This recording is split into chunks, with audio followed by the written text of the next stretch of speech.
Okay, ladies and gentlemen, I think we can get started. Our guest speaker is just on the way around the corner, but I think we can start our discussion with our PhD candidate. Jennitha Chinniah is our PhD candidate today, and her topic is about the smart grid, introducing the safe model for data privacy in the South African home area network. Now, Sam, what do you hear if you listen to this? Something I don't do. What I think. Just repeat that. The smart grid, introducing the safe model for data privacy in the South African home area network. What are you going to find in this thesis? Some controversial stuff. No, that's too much of a statement. Data privacy. Data privacy. What do you hear, Mpho? What do you hear? I'm still hearing. What do you hear? What does your mind tell you? First thing my mind tells me is that obviously with data security, people are concerned about privacy of information. Mm-hmm. And all these networks that we have, you think of hackers, things that come to mind. So how do I protect this internet system, whatever network I have from people breaching it? Because that's where you do your home banking. Most of us don't go to the bank. You know, last time in the bank. Okay. It's the internet. So that becomes your little tool and everything. So one needs to be secure. But is it possible that your brain also hears that she refers to a solution? Yeah. And does that make sense? Well, if she's introducing a safe model, then we're hoping that there's some solutions that can be tried at least. But isn't it interesting that the candidate positions it that she is introducing the safe model? Or is that just me that reads this? No, I love that because this is something that... So it must be the safe model. All right. Just a question, is it the safe model or the safest model? Oh, that's what I'm asking. Okay. Well, I hope So to prove any it is other, the safest model. Portia, any questions that comes to your mind when you see this? Smart grid, this safe model relating to South African home area networks. Anything that comes to your mind? I'd say it's kind of like saying that it's about security. Okay.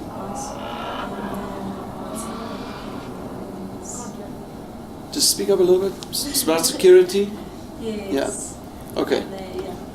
All right. Now, the whole reason of these sessions is that we want to walk with the PhD candidate to articulate their voice.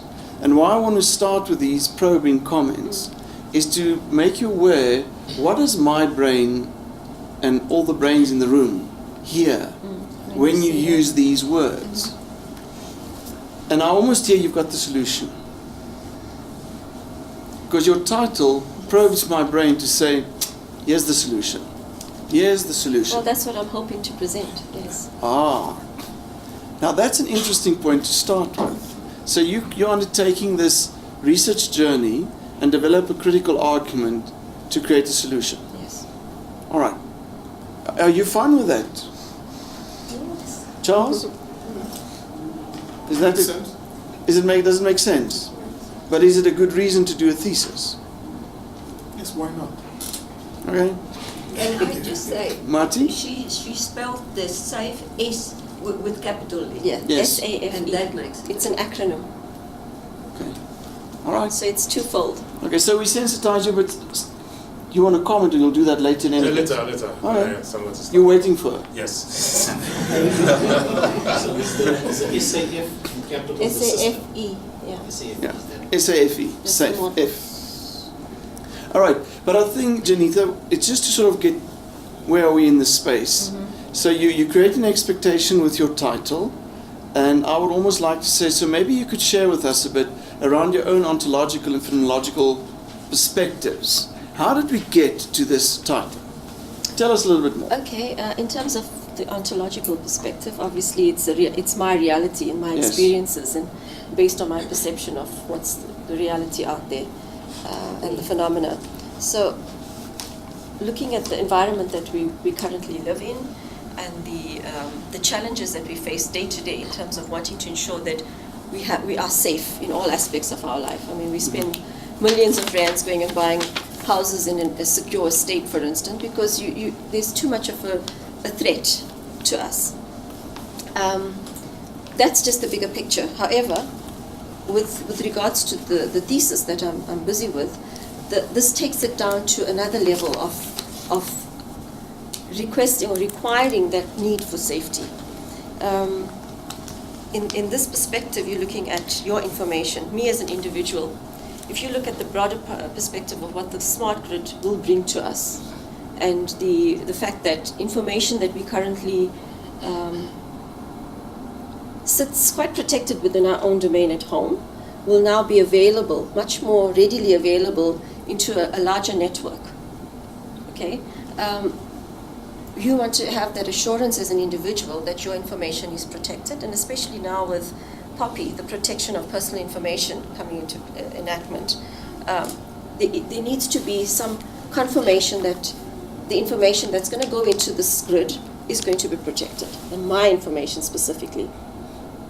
Because that could mean, if it goes into the wrong hands, it could be any number of things. As you correctly said, Lionel, there's people out there that looks for the opportunities to steal information. It becomes identity theft, for instance. You could be denied services if somebody holds your information hostage. It prevents you the service that you've paid for. People can take your information and trend it and say, okay, this is Benny, this is what he's about, this is how many people live in his house, this is his habits, he wakes up every morning at 5, he gets onto the treadmill, so they know that you're conscious of your health, for instance. So you start becoming targeted, by marketing companies and things like that. So the essence of this research is to create a model, a safe model that can have the assurance that utilities that are collecting this information on our behalf actually have done all the necessary checks and balances to make sure that your information is protected once it's in this network. Okay, so let me ask the question. So why do I need that safety?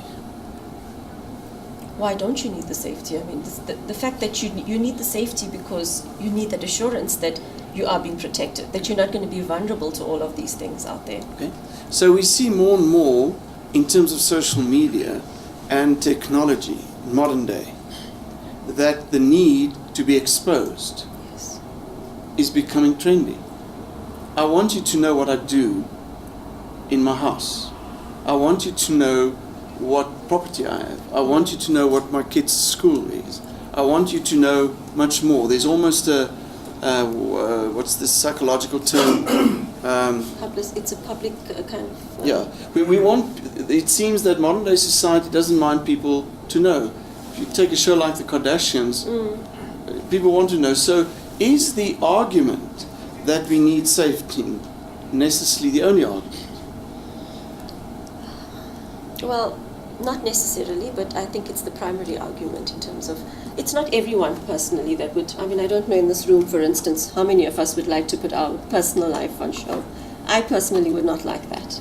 Okay. So it's not something that appeals to me as a person. So hence, from this perspective, this is my perspective, and I've used that as the base for my research. I think when you do your research, you have to articulate that very eloquently, as you are doing, Yes. and just being aware that that's your ontological perspective. Absolutely. But you must give that recognition that there are people out there that may be different. That. Absolutely. And actually saying, break the doors open, let's do more of this.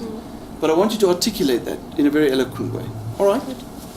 From an epistemological point of view, what Okay. informed this? I'm actually looking at an interpretive, constructive notion in regards to the way I'm approaching it. It's to gather, interpret the context.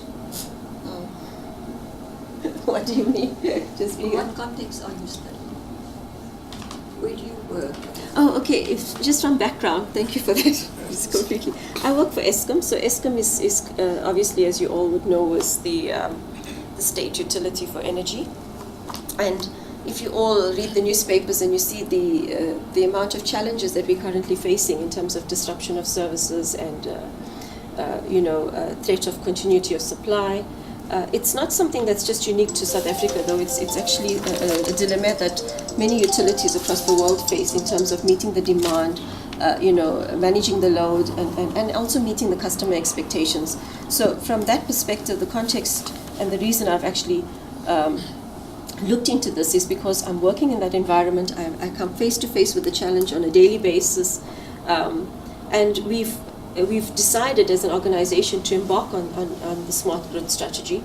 And since we are heading in that direction, obviously it makes sense now, with me being involved in the IT environment, to know more. And I've started to ask the question of, if we go down this route, what assurance do I have currently? Because I know I live in a secure state, and I pay a premium for security. What assurance do I have that my information, as it is now, will be secure? That people will not hack into my information and will not abuse and make me vulnerable to their schemes and their whatever it is that they want to.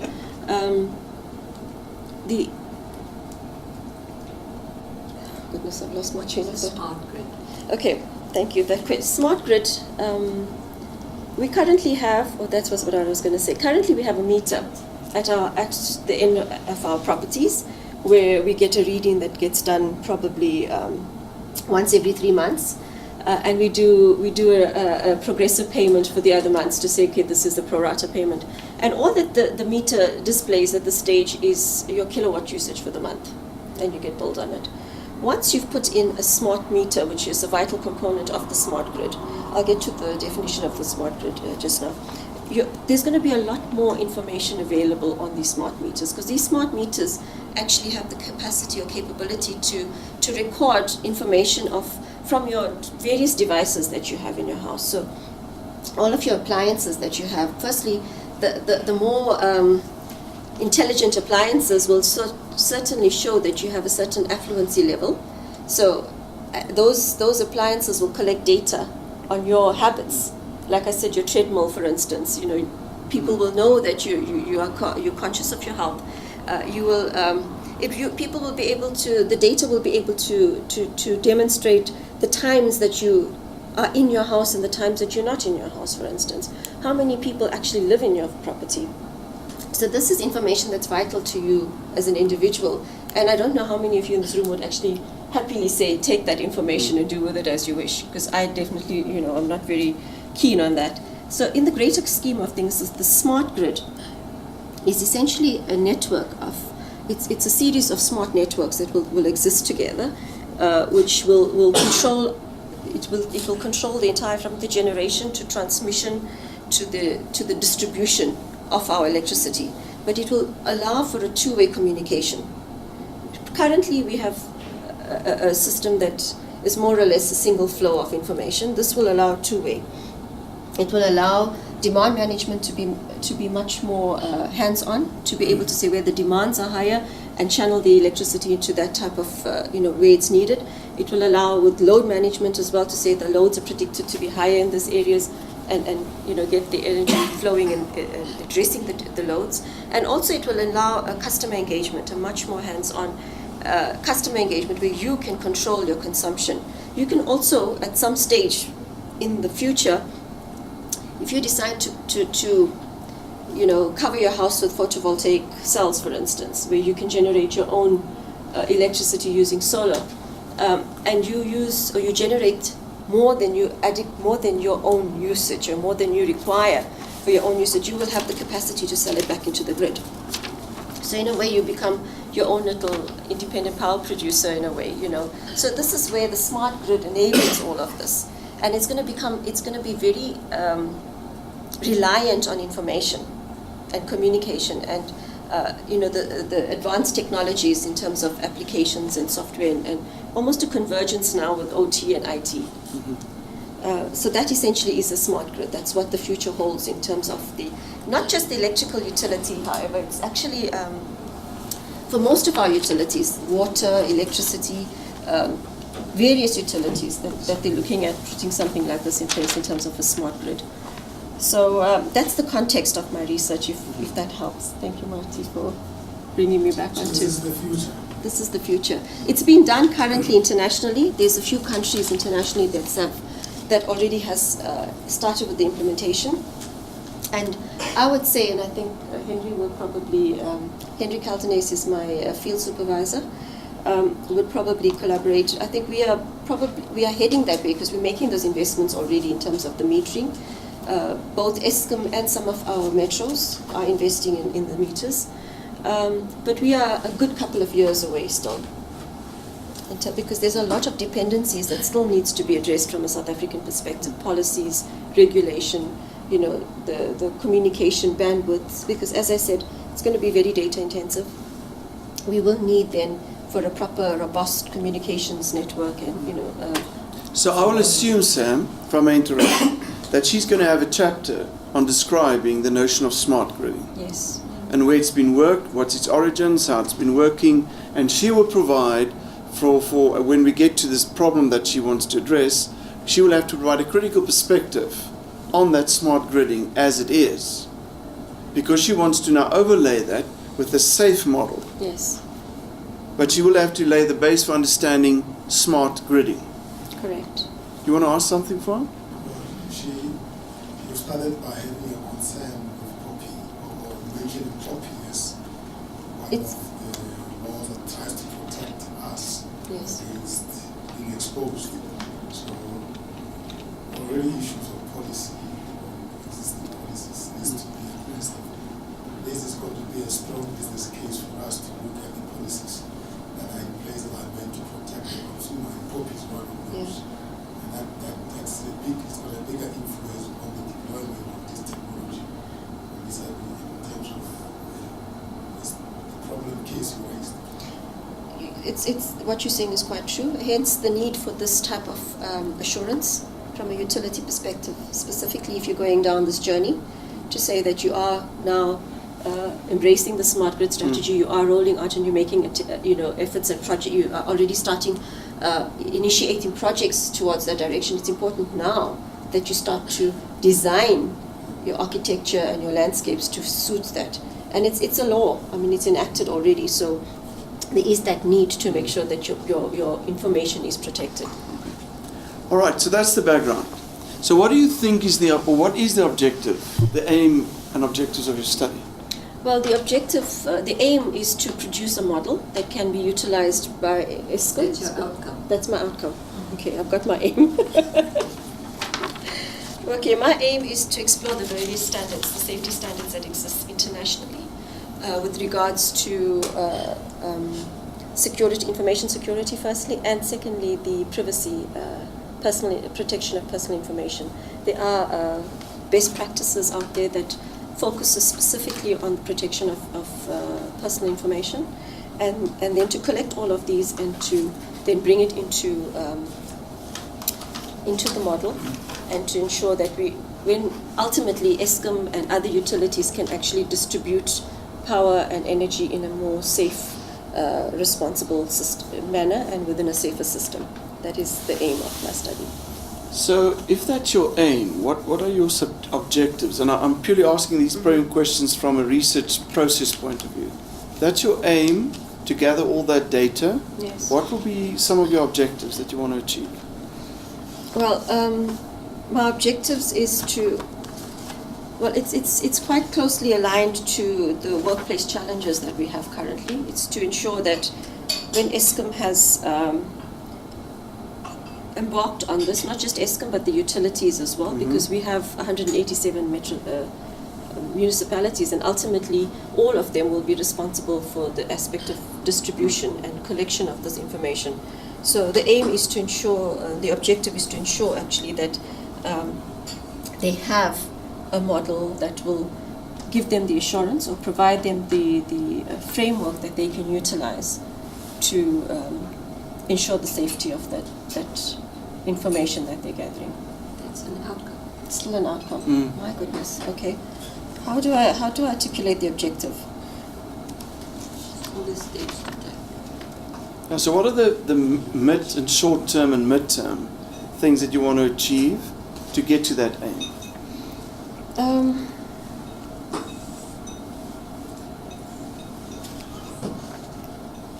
Now I've got to just put this into perspective of.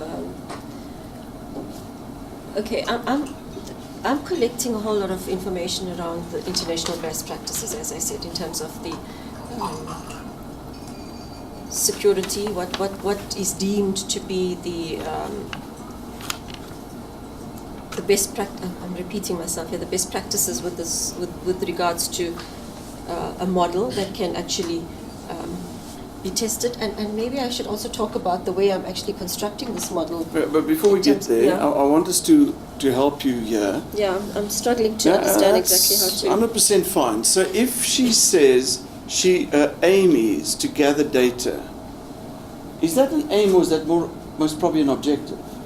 I think that's a methodological thing. Yeah. You want to gather data. That's a methodology you are going to use to prove a point. Okay.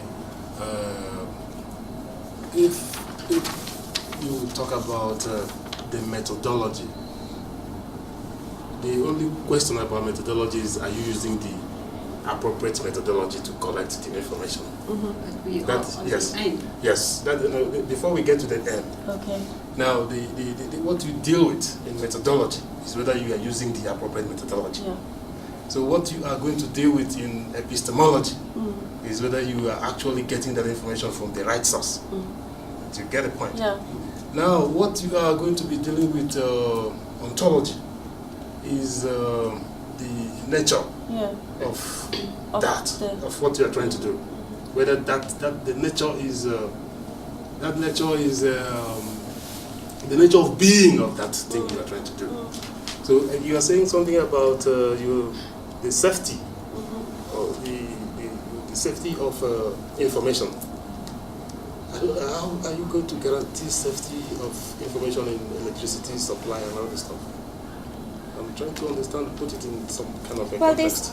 You see, these are systems that you're going to have in place, right? Yeah. So from an information security perspective, it starts with having an enterprise-wide security architecture that tells you this is how you're going to build your systems.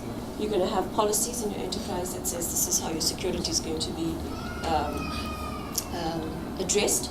And then you're going to have different aspects, like functional aspects, assurance, levels of assurance.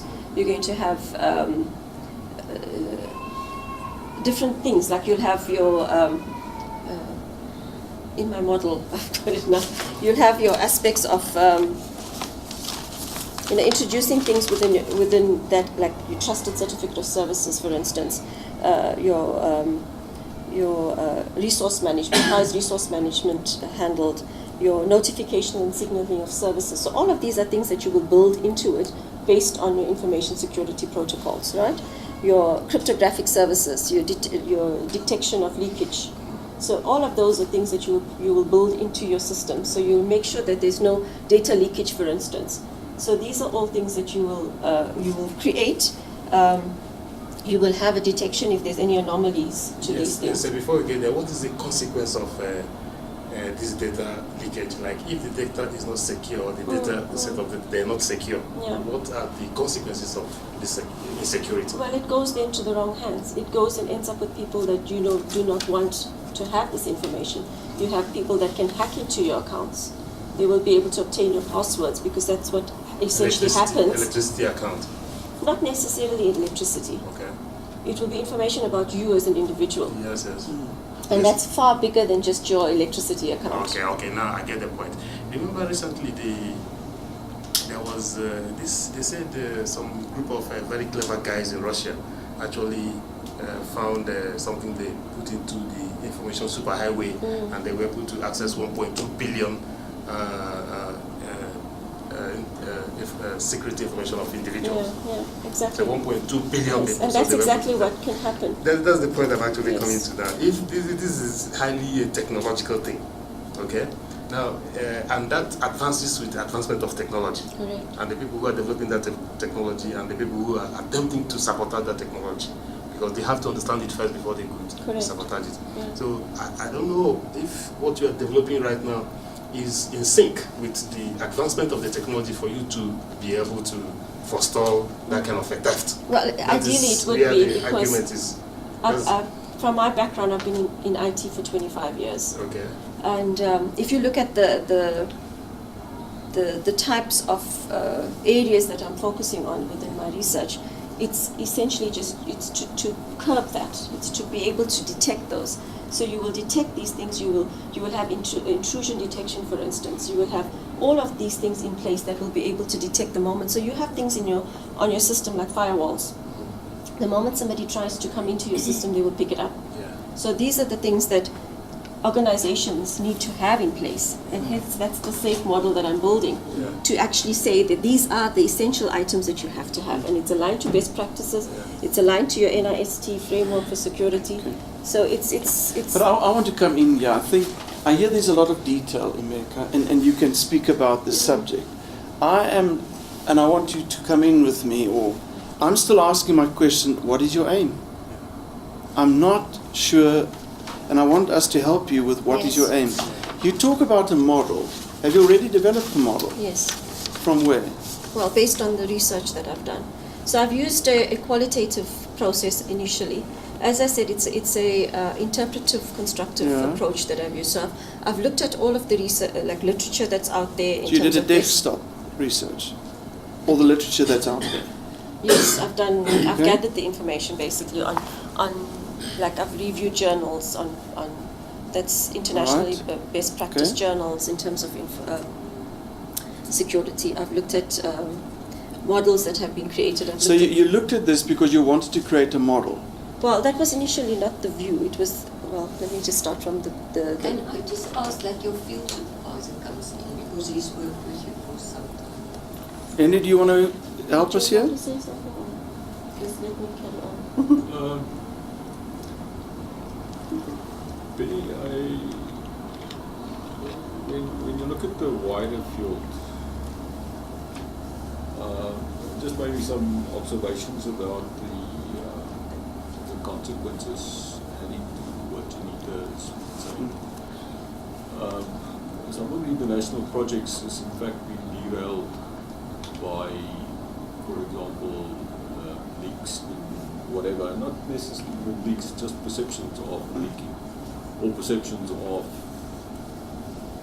things such as radiation that is associated with equipment and stuff like this. So, if you were to ask me what is the objective, were you asking to some degree, Jennitha and her environment is accountable for ensuring that, from an IM perspective, the system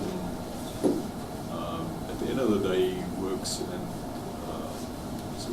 is synergetic in many respects, and the IM part is only part of what's going on. She used the word earlier, which I thought most of the people around the table, around the room would not know, and she used the terminology of OT and IT systems. I'm not sure that people know what OT is. In our environment, the engineering side of the business, where I'm really from, runs their own IT system, which is known as the OT system. And that do not have public portals with the specific intent so that nobody can actually, as a simple example, I've often used the example, one of the functionalities of smart meter, so to speak, is that it can switch off the power to your house. And we have some systems which is extremely powerful and very fast. They can, for example, respond to network emergencies. If there's a network emergency, you can send out a message to people out there and say, guys, if you curtail your load, then we won't load shed you. So instead of not having power at all, just switch off the stove, switch off the geyser, and whatever else, and you can have your lights on, and your computer can be running. And all of this can happen in real time. if there's a security breach at a very high level, Brian Namas at the time, when he was our new CEO, could easily get a little message from somewhere in China that says, "Sir, my bank account number is whatever it is. I know how to switch off all your customers in one go. Please pay me $1 million." And, you know, that's Okay, so there's problems with security. That's Okay, those point taken. That's those are reality. examples Yeah. of where this kind of thing can go. Okay. These things are extremely powerful, but at the same time, can leave you with extreme vulnerabilities because they're out in the public space. Our networks, as an example, we do not allow anybody to get near them. When it gets to interaction with a customer, our IM environment will be interacting in that very heavy way. Okay, Henry, and I want to, Risk-free. because of time, I want to say I get Sure. that there are problems with security, but I want you and you, Jennitha, to help us. What is the aim of this study then, if that's the problem? Is that I understand? Okay. Okay? Because one That's the environment. Just to add to that point, what I hear is that the problem is clear. Yeah. Yes. And it looks like also they have solutions already in mind. That's technology. Yeah. But it looks like the issue is the trust from the consumers that the data that will be available to them can be misused. Now, is the question of you convincing us to allow you to go ahead because we believe you have a way of dealing with it. And coming to that, what is it that then we are going to try to solve? Because it looks like those other aspects are addressed and you are comfortable. And you know that it will also be abused. But what the question I think that's been asked is, what are you going to research? Yeah. That's why when you were spoken that you already have a model and you've done the research, and I could see the concern from you. Am I right? So I just want to understand, there's a Just allow me process? Two comments. Good. You were saying it is just one. And IM's role is one part in a much larger system. Good. And I think Jennitha can take it from there. Yeah, my aim, again, if I go back to it, is to explore the various safety standards, as I said, right, and design a more secure, reliable system or model for the collection of data and distribution of power based on the safer system. Okay, is that an aim? Help me. In my head, an aim is around what you want to achieve by undertaking the research. And the objective is what is intended to be achieved by the end of your research. That's how I've always understood them, because it's always, in a lot of literature, they use them synonymously. And so it's quite difficult to tease Separate the out two. what the difference of the two is. But I think So it can again, be- I'm not sure how Yeah. far you are in the study or in the research. Are you at the end of it, in the middle of it, at the beginning of it?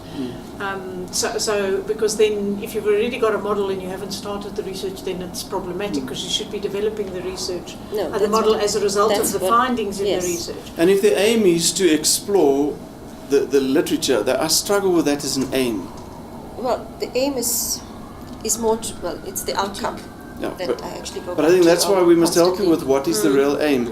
And even if you just walk away with understanding this is my aim, and I've got some objectives towards that aim, I think then that would put you already in a very clear direction. If I, Wouldn't the aim be to build a secure, safe?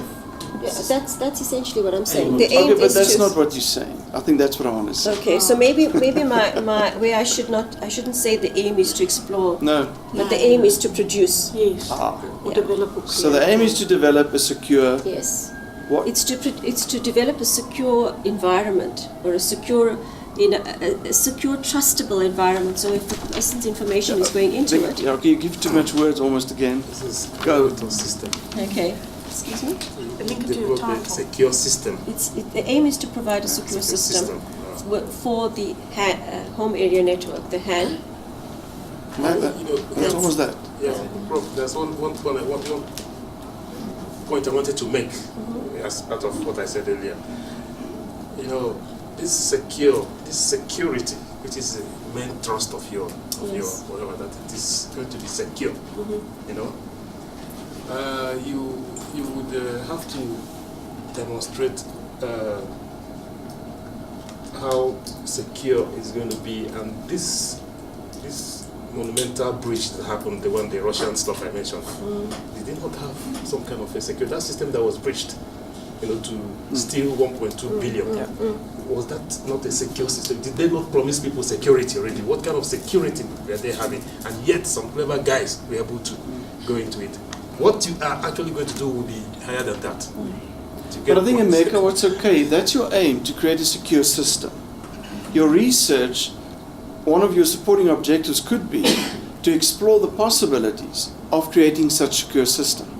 Because you may in your research find that all secure systems have got limitations. Absolutely. And that will inform you for realizing you are not putting yourself up for failure by creating a secure system which seems not to be possible. Yes. But that you can most likely contribute towards the creation of a secure system or a framework. But now you become more tentative and sensitive, and in my mind more ethical as a researcher, in terms of what Emeka is referring to. That if security was so easy to come by, we would have found it 100 years ago. What more and more is happening is we can't find the security. And the sensitivity of you as the PhD researcher in your argumentation should reflect that. I think that's what you're calling for. Yes, yes. Okay, so that's the aim. What would be 2 or 3 objectives that you could look at? Could I just Yeah, Henry? add to the discussion? I don't think in what I read from Jennitha is it is more a system which evolves rather than arriving at a secure. So then the aim would be to contribute towards the development of a secure system, No. because it's something in progress. Yes. In the way that you're saying it's arrived, and it never arrives. It is It's it's like ever-evolving. electronic warfare. Yes. There's a countermeasure and a countermeasure and a countermeasure. So if your system does not continuously evolve, as the guys gets more clever out there, you will at one But if you stage- say I want to contribute towards the development of a secure system, it's not closed, it's open. Okay. Yes. So- Maybe that's where that's fine. It's at a point in time as well. Yeah. So that's your aim.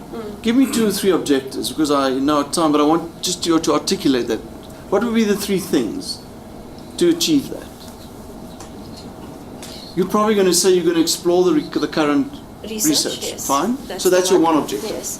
And then the second would be then to produce standards or the model again. I go Okay, back to now that. let me. I'm going to Now that. I loves what she's doing, because you know where I'm going now. So she wants to create an open space. She wants to create an open space, but our objective says then, and I want to create standards for a model. Help me? It's contradictory. Why, Jennitha? Yeah, well, if it's an open space, when you're putting standards in, you're automatically closing it off, and you're saying this is how it should be. So it's not that you can't work on that, it's how, again, you formalize that. But I would suggest you must be careful for saying standards and a model. Because standards and model fit to a closed system. Can she use principles? Use then? principles, Because it's guiding just a bit principles, ideas, concepts, but that's where your ingenuity must come in now. Okay. And your innovativeness as the researcher in giving us something to hang, to hook onto, to follow you in your argument towards creating this fluid security system. Does that help Yes, you? I hear you. What will be a third objective? Would be to contribute towards the success of the smart grid In South Africa. in South Africa. So that's fine. So those could be your 3 objectives. Because remember, you're doing a PhD, so you're doing a global Correct. input. When I listen to your research, I almost want to say, I hope you can open it up a bit. I am referencing international, but I'm bringing the perspective into the South African context. But you must bring that at the end, not at the start. Yeah, I do it in my literature review as well. I look at the models that's been created across the world, internationally, and I also make special mention of the BRIC, because I think the drivers that So exist, it's developing economies. yes, into your developing Beautiful. economies, rather than just your first world, because your That's drivers are slightly different. And you have to articulate that. Yes. Okay, I think you've got it in hand. If you can play with that aim and Aim 3 and objectives. yeah. That gives me a very clear picture. I don't know what you get. Does that give you a... It must be clear. Research frame must be very clear. Everybody must understand it. Yeah. Thank you for that. So does that help you a little bit? Okay, I do want to ask something more. Tell me a bit, what is more about the methodological process that you're following? What makes this a thesis and not a project? Okay, I've started off with the constructive, interpretive constructive manner. Okay. So I'm looking at a very qualitative approach initially, but it's actually going towards a mixed method because there is going to be, the interpretive methodology of bringing it in and understanding it and putting it into context. Sorry, and also bringing in my own understanding of what currently is the issue that I want to address. Okay, So- but before you get to the issue, I think this is an important part for any PhD. Somewhere in your thesis, and fairly upfront, if I have it, you can do it almost as the first chapter sometimes. You have to indicate to the reader, what is the intent of this researcher? What is the intent from a methodological point of view? My intent is to follow a certain methodological frame. Okay. And it must It's primarily the qualitative that I'm And that's looking at. fine. And then when you actually start writing your thesis report, you would say, referring to my intent, I want to share with the reader that I changed my mind. Because when I went down the stairs, I realized that there was something else. That shows, for again, a very sensitive and ethical research process. There's also a pragmatic view as well in terms of the what's and how I'm going to be addressing it. So that also has to be quite, But I would like you to put it up almost against a wall on a side and say, this is my intention. I'm going to have a 5 or 10 step frame process. Yeah. But as you go into the research, you must It will constantly evolve. juxtaposition it with that and say, I turned left. Yeah. And then I added 2 steps more and I deleted that step for the following reasons. Now I say, now I see you're a PhD researcher. Okay. But I don't want you just to write the research report because I've got no view of what did you have in mind before you started. Okay. So I also have an intention to do a case study because once I've developed the model, I'm going to change that wording at some point. But for now, for all intended purposes, It's working. It's fine. I want to run that with using Eskom as a case study to see how how good is this actually? If we put all of these in place and I run that model through Eskom, do we have that level of assurance that it's going to be? So you're going to apply that tentative frame in a specific context. Correct. So as part of your research methodology chapter, you'll have to articulate the notion of case study methodology. Correct. Empirical. So that when I read your case study report, I can again tick it against, you've touched the 7 points of a case study, or you've only touched 4 of them. Yes. And also just to get back to your point in terms of America, is what I've done in terms of building this model is I've used a panel of security specialists that's international. So it's an adapted Delphi approach as well. So that sorry? Delphi in its true form is where you have a collaboration of research where specific knowledge or experts will come together and they'll contribute together towards a specific outcome. But this is me putting it together and then testing it with these industry experts, and it's not just local experts but international experts as well.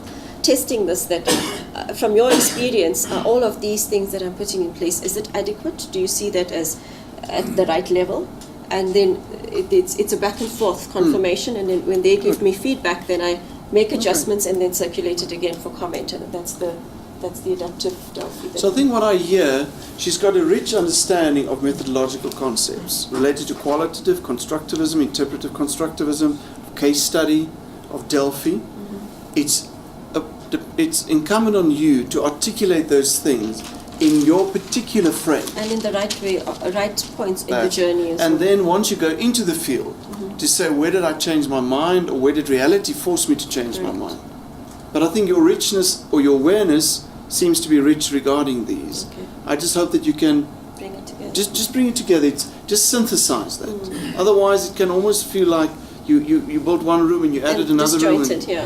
No, I hear you. And that can happen, Henry. And I think from a supervision point of view, we must help her with synergizing, integrating that in a very eloquent flow of how things would work. Does it sound Much easier? easier said than done. Simon, I'll get you a maker. Yeah, just a comment. Just want some clarity because you mentioned of creating a safe model. But then again, earlier on you mentioned about best practices, and I'm just wondering, asking myself, do you actually, as a researcher, believe in the notion of best practices? It's a good brand. How does that? Well, obviously, is best practice for a reason. There's a lot of specialized input that's gone into it, and it's deemed best practice based on the amount of effort that goes into it. So, with all areas of expertise, there are best practice that you use as a baseline, if you want to call it that, or as a starting point to say, if I start off with this, then I know that it's credible. So I do believe in best practice, yes, because Or in good. Sorry, In good practice. and in good practice, absolutely.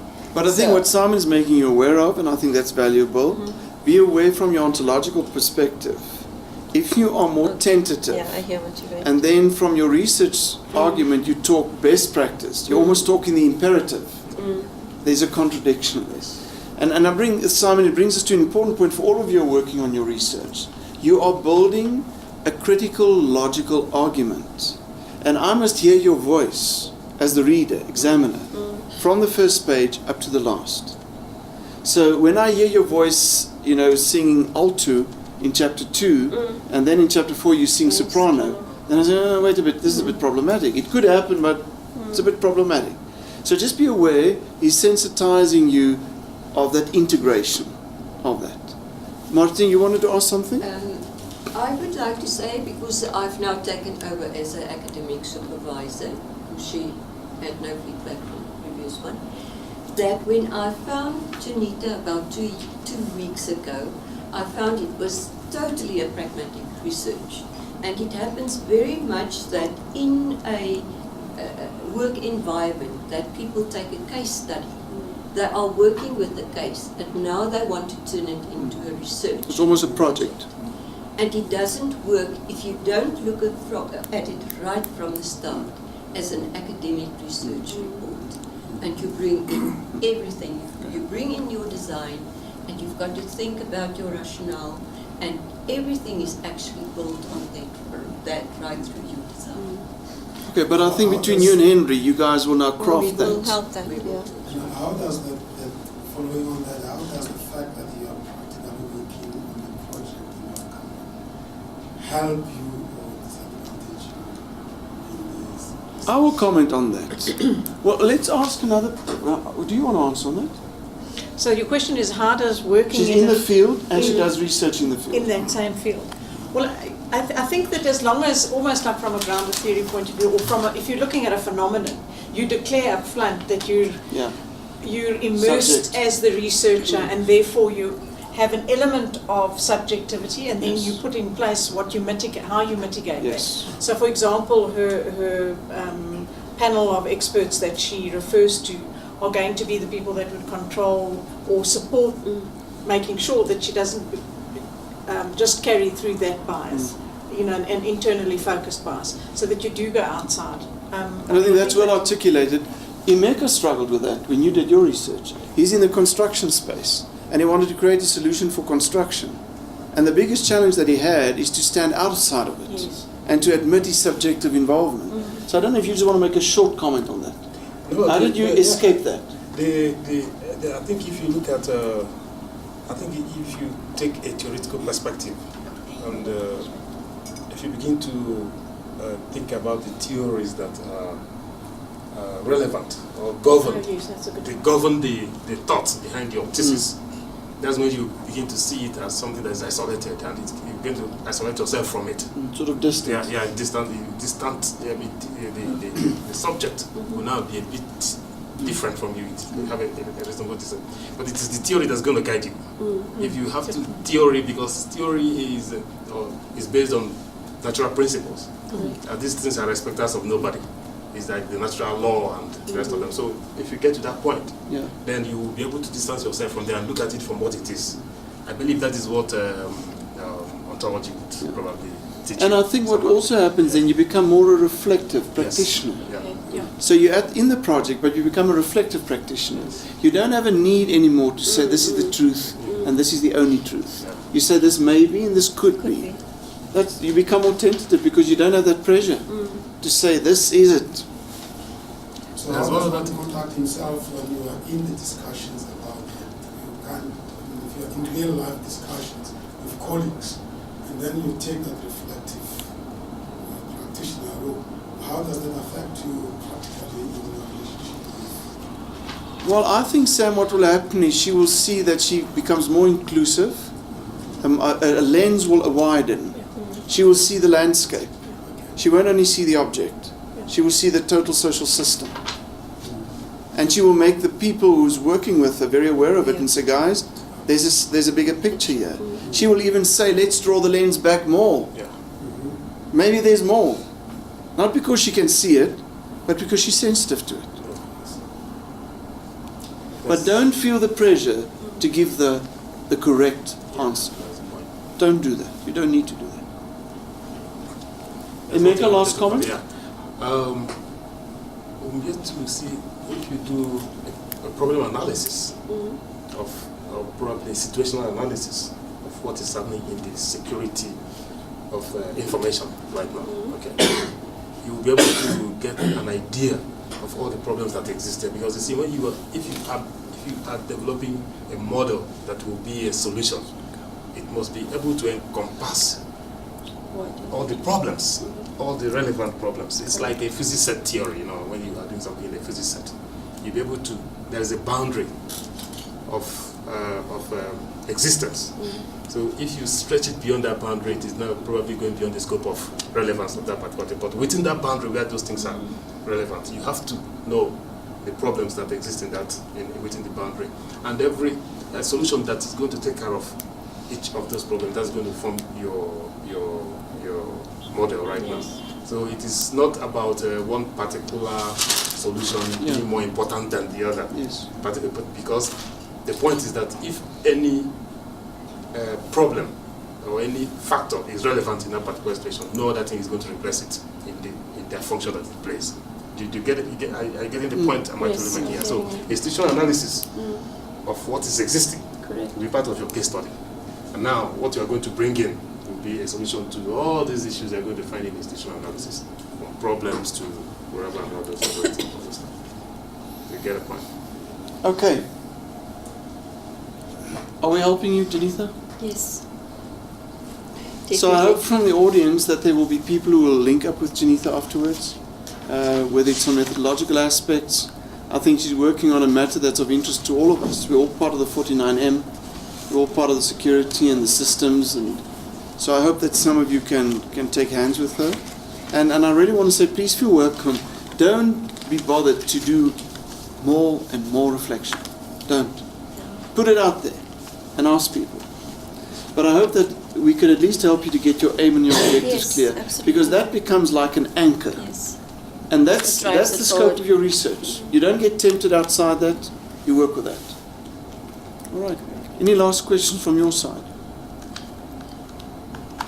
No questions, but comment maybe that I'm glad that I have now Dr. de Kock that's going to guide me through this, and with my field supervisor, Dr. Heldenes, I'm sure this is hopefully going to be, how can you say, an enjoyable journey. Okay, good. Thank you.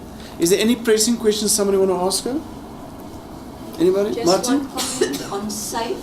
Yes. SAFE is not a safe system that she's. SAFE is the word that she created for her system, or her model that she.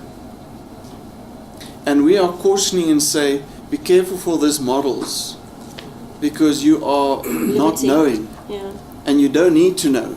So even SAFE, I would be careful for, because SAFE creates an illusion that everything is okay. But when you deem security, there's a play on the words. That's the intent, is to say, ultimately the objective is to ensure that this is successful for Eskom and for the country and for, Africa even. Well, but I want to interrupt you, I don't hope that's ultimately the objective of this research, because then you're back in the project mode. And Marty Fine and line, Henry, you guys will have to guide her with this, because you guys must guide her in presenting something on the global stage which somebody in Sweden and somebody in Singapore will say this is meaningful, and won't brush it away and say, oh, they thought they have all the right answers, all the benchmarks for that little country there down in southern tip of Africa. Don't let her go there. Give her that big stage, and you must keep that stage open for her. All right. Thank you for sharing your time. Appreciate it. Thank you everyone for your comments. And please talk to her in the break